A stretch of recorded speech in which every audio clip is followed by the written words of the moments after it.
Sounds of Ukraine, sent to us by Joseph Lindsley. Henry Kissinger, former Secretary of State of the United States, he's 99 years old, is calling for Ukraine to negotiate. Really, it's a mentality of fear. It's a mentality of people saying, well, you know, Russia's violent and scary, and it always has been, and we're just going to have to deal with it.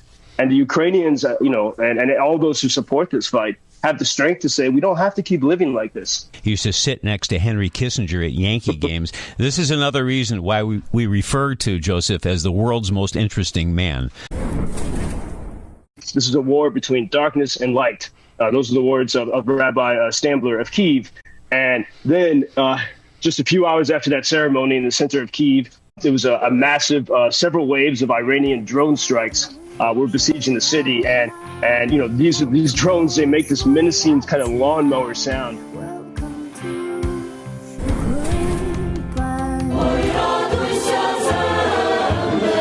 Sounds of Ukraine, sent to us by Joseph Lindsley. Joseph, tell us what we're hearing this morning and how are things where you are today? Bob, good afternoon from Lviv. This is another traditional Ukrainian Christmas carol. And usually here, these songs will not be sung until January 7th or January 6th, which is Christmas Eve here on the Julian calendar, 2 weeks behind the West.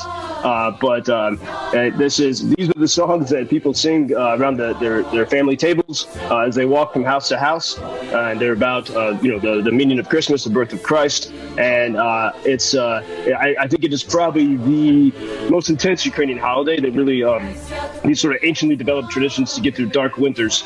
But even now, so December 25th is sort of there's a big debate here. Should they switch Christmas to the Western schedule?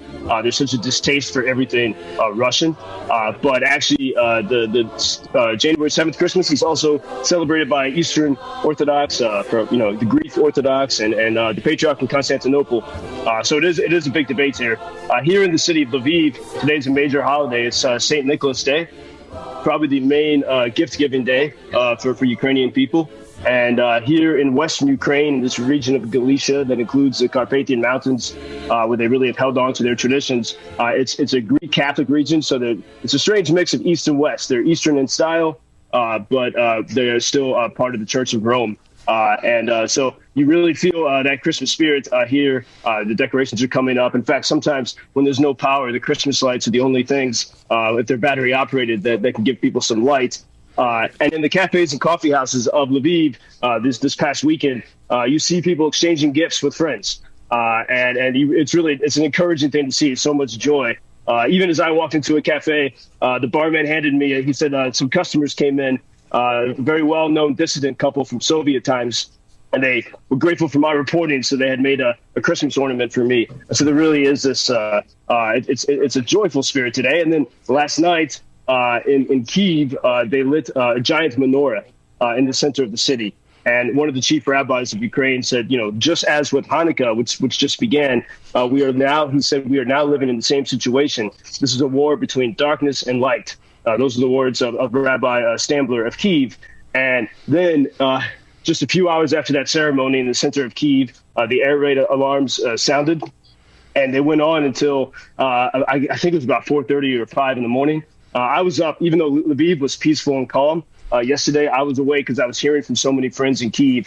There was a massive, several waves of Iranian drone strikes were besieging the city. And these drones, they make this menacing kind of lawnmower sound. You can hear it as it approaches you. And there were so many videos being shared last night of explosions around Kyiv. The air defense is effective. And it seems, with every one of these attacks, the Russians are looking for the weaknesses in the system. And they send more and more drones, knowing that the rate of destroying these could be about 75% now. So they send extra drones. There was a major explosion on the bank of the river. It might have been an infrastructure hit, and so the Russians were partially successful. But they certainly kept people awake in Kyiv throughout the night. And then about a little bit after 5, the air raid alarm stopped. People said, okay, I can go to bed now. And 10 minutes later, there was yet another wave of attacks. So fairly brutal. Here today, so far, it's been fairly quiet. There was Russian aircraft activity in Belarus. And so the alarms went off in parts of the country, but no strikes at this point. And we are told that President Putin is going to Belarus, to the capital of Minsk, to meet with the dictator there. And that's just that's just almost a straight shot north from here in Lviv. You talk about all of the festive holiday scenes happening, despite the fact that you're dealing with drone attacks, and it's wonderful, the spirit there. Nothing stops that determined spirit of the Ukrainian people, and I think that's what Putin underestimated. He not only underestimated the military, but just the civilians there, didn't he? Yeah, absolutely. And I think part of it is, Russia, going back to, especially going back to the Soviet years, so much of, all the cultures and even religious holidays, were destroyed during that time. And the Greek Catholicism, the main religion of Lviv, was illegal. The church had to go underground. But because they were further west, and, they were able to hold on to their traditions, and they did go underground. But so much of that was destroyed in Russia. In fact, people celebrate New Year's instead of Christmas because that was a secular holiday mandated by Stalin and by the communist regime. And we really see that the Soviet Union is still alive in Russia. They haven't broken that, and so it's hard for them to fathom free people. It's hard for them to fathom people that have a culture. And yeah, absolutely. And I think it might be hard for other people too. And this is a big topic. And really today here in Ukraine, that Henry Kissinger, former Secretary of State of the United States, he's 99 years old. By the way, I used to go to Yankee games with him. I worked in New York, and he is calling for Ukraine to negotiate. So it's strange because Ukraine has had so many successes, taking back Kyiv region, taking back Kherson, but still the onus, is on Ukraine and not Russia. It's very strange, but. Secretary Kissinger said that there needs to be a peace process. He says Ukraine should have its borders from February 24th, but that Crimea should be up for negotiation. And then his reasoning here, he says, for all its propensity to violence, Russia has made decisive contributions to the global equilibrium. And that mentality is, I think, really it's a mentality of fear. It's a mentality of people saying, well, Russia's violent and scary, and it always has been, and we're just going to have to deal with it. And the Ukrainians, and all those who support this fight have the strength to say, we don't have to keep living like this with these threats. And I think part of the reason they have that strength is because they have a nice, happy life. They have a nice culture that they want to protect. But someone like Secretary Kissinger does not seem to ever understand that. Interesting to get your take on that, and that brings me to a message we got from one of our listeners that I wanted to share with you, Joseph. Listen to this.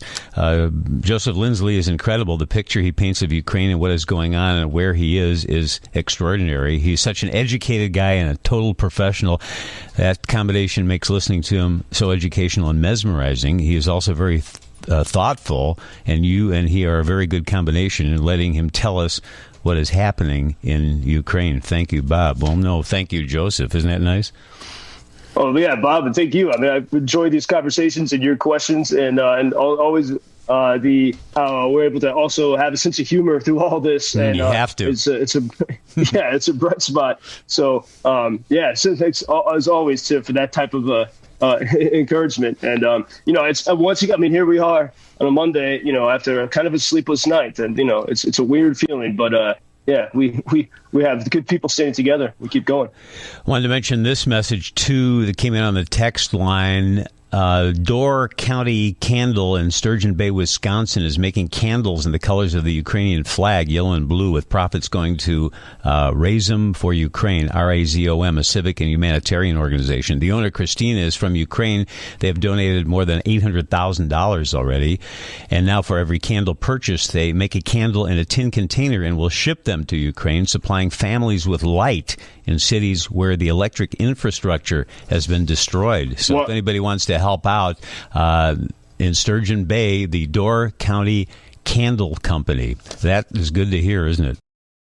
That's great. And candles, they're not only symbolic, but also much needed in a dark winter with no power or limited power. So thank you.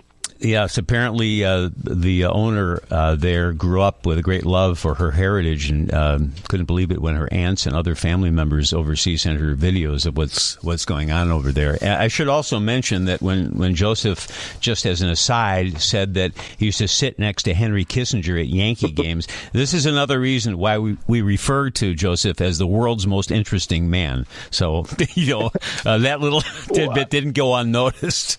Well, and when I was in that world working at Fox News, at first I always had my notebook and expecting to learn a lot from those, esteemed people. And maybe, at a baseball game, we were at the Fox News box at Yankee Stadium behind home plate. And we talked about baseball. I didn't gain any special insights from his career. So he was off duty, I guess. Exactly. Joseph, thank you. Hope it's a peaceful 24 hours until we talk tomorrow. Thank you, Bob. As I've said before, Joseph Lindsley, world's most interesting man. This I find in my garden. It's peace from rocket. Help us to win in the war.